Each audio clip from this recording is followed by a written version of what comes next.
Thank you, Trustee Coles.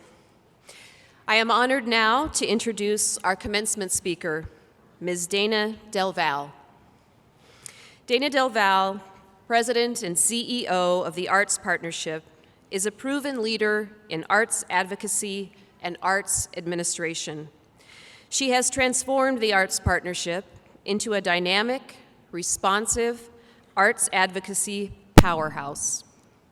A proven communicator, her diverse writing platforms, radio and television interviews, and in-person presentations consistently highlight the myriad and reciprocal benefits of investing in the arts for economic, community-based, placemaking, cultural, and quality of life aspects.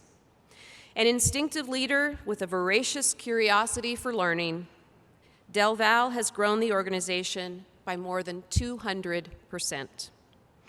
In 2019, the Arts Partnership was awarded the first Disruptor Award at the Main Street, North Dakota Summit. In 2018, Del Val received the Emerging Leader Award from the North Dakota Association of Nonprofit Organizations. In 2017, the Arts Partnership was awarded the Governor's Award for the Arts for Outstanding Arts Organization. Additionally, Dayna is a professional stage and commercial actor. She launched the original legendary tourism ads for the state of North Dakota, although for some reason everyone seems to focus on the Josh Duhamel commercials instead. Del Val is a proud graduate of MSUM and absolutely uses the skills she learned during her time earning a theater degree every day to advocate for the arts across the metro. Please join me in welcoming Dayna Del Val.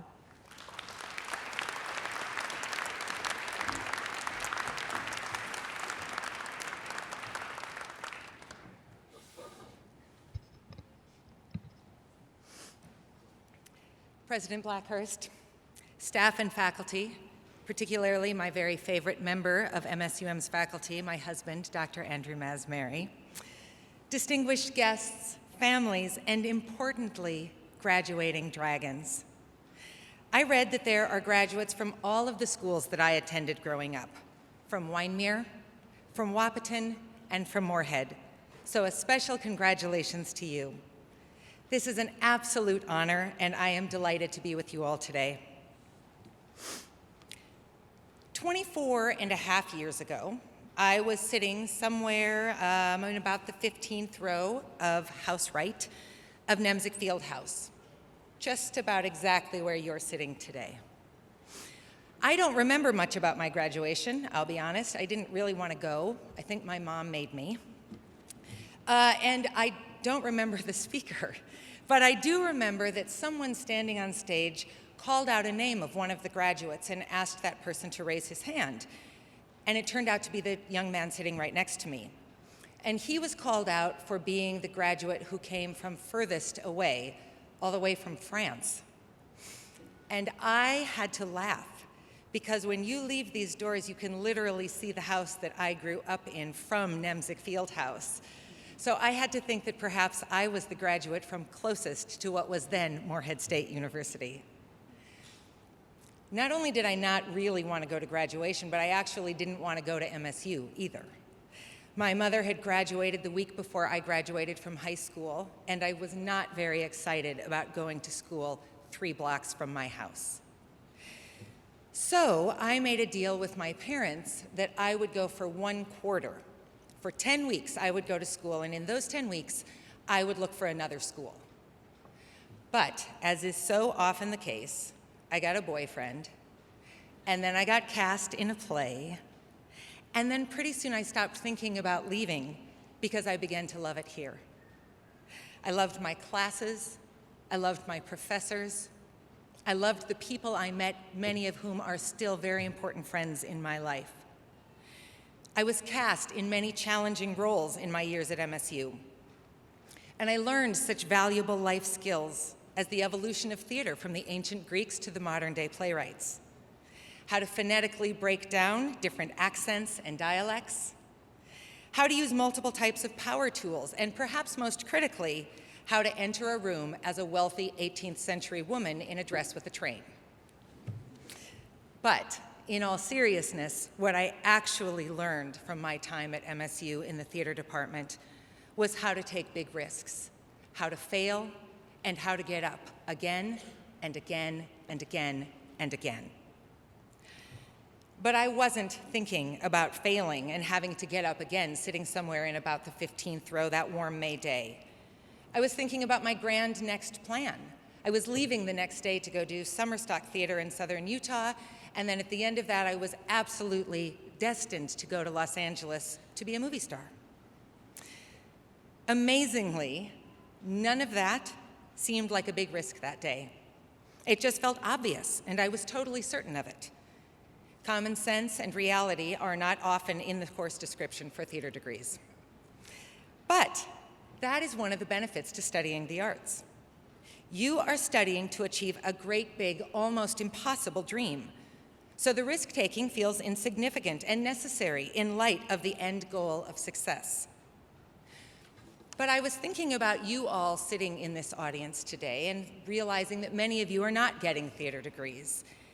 And so then I began to think that actually, if you want to develop a cure for a type of cancer, if you want to redefine our education system, to find a sustainable food solution to our growing global population, to create an alternative fuel source, to become a state or national politician, to write the next great American novel or record a platinum record or make the next American Mona Lisa, to work on Wall Street, to bring clean water to sub-Saharan Africa, to work for an NGO, or whatever you have spent these years getting ready to do after today, you have great big, almost impossible dreams as well.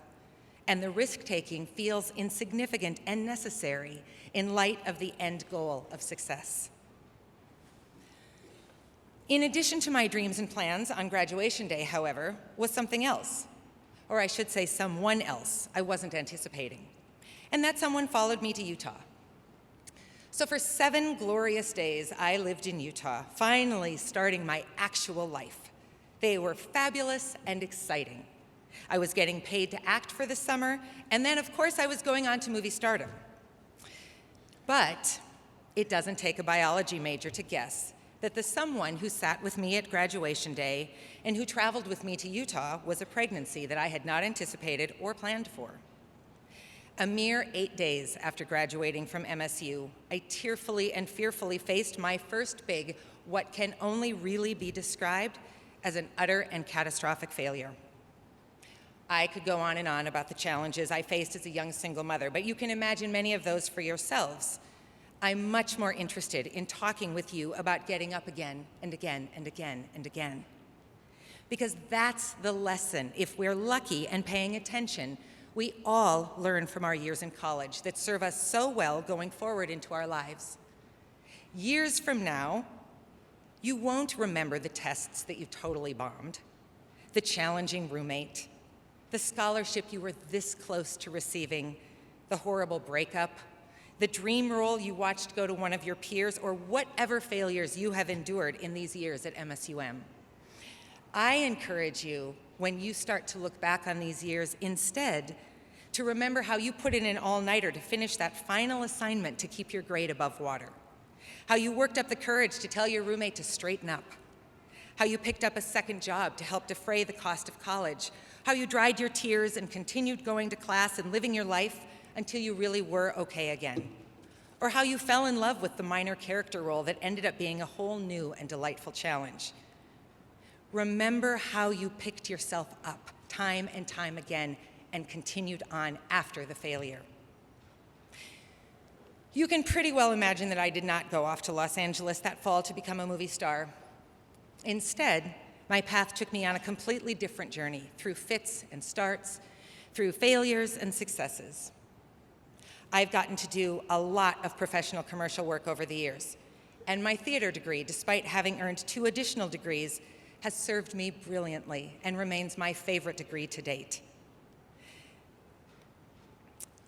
It's my most useful degree because it taught me to listen closely to others, to react honestly in the moment, to communicate effectively, to work collaboratively and independently, to trust my own instincts, to stand proud, to play a character when necessary, and to put myself out there for all the world to see and judge and criticize, and most importantly, to survive the judgment and the criticism. So today I'm an arts activist, and I use what I learned in the theater department at MSUM to champion the arts and fight for their value every single day. I have found a way to make sense of my own journey, to find meaning in the work that has been set in front of me, and to continue to dream of what's next, because I have faced my failures head on and the critics, and I have gotten up time and time again. And I will unapologetically say to you today that I am a success.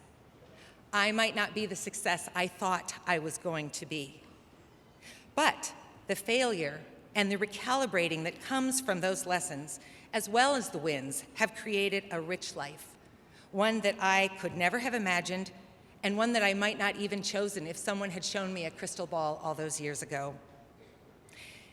And if you had told me, sitting in about the 15th row, that I would be standing anywhere on this planet, much less back in the exact same location, nearly 25 years later, saying that not being able to pursue my one single passion has not just been okay, but actually spectacular, I would have told you you were a liar. Or I would have assumed that I had received a traumatic brain injury somewhere in my 25 years, and it rendered me a completely different person along the way. And that unplanned pregnancy, that first epic failure, he's a 23-year-old reliability engineer working for Boeing, playing his violin in a community orchestra in, wait for it, Los Angeles. Sometimes I think the universe must really love its job in our lives. So you are all sitting here today, dreaming of the next step of your journey, which begins in just a few minutes. Start right now to gather up the skills and the assets and the experiences, as many as you can, to add to your bag of life tricks. And if your first job saps the life out of you, quit it. If it's intriguing but not what you told everyone you were going to be in high school or college, that's okay. If you get fired, take some time to live with that and then get back on the path to pursuing what's next. Lean into failure when you encounter it, because believe me, regardless what path you take, failure and disappointment will find you. It's not easy, it's not comfortable, but it's where you will learn the true strength of your character. And it's how you will build the foundation that becomes your life. And you will discover joys and successes that you cannot begin to imagine today, because those detours will take you down paths you would never have taken the opportunity to pursue. Would I love to have been a movie star?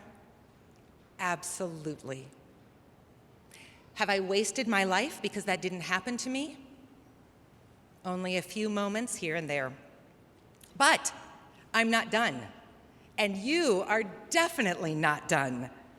Our path is long and windy ahead of us, and there are many passions to actively pursue, and even more to kind of fall into and make your own. Keep your eyes open, enjoy the journey, take the risks, get as comfortable as you can with failure, and get up again and again and again. You will be amazed at where it leads you, and I wish you so, so much success on the journey.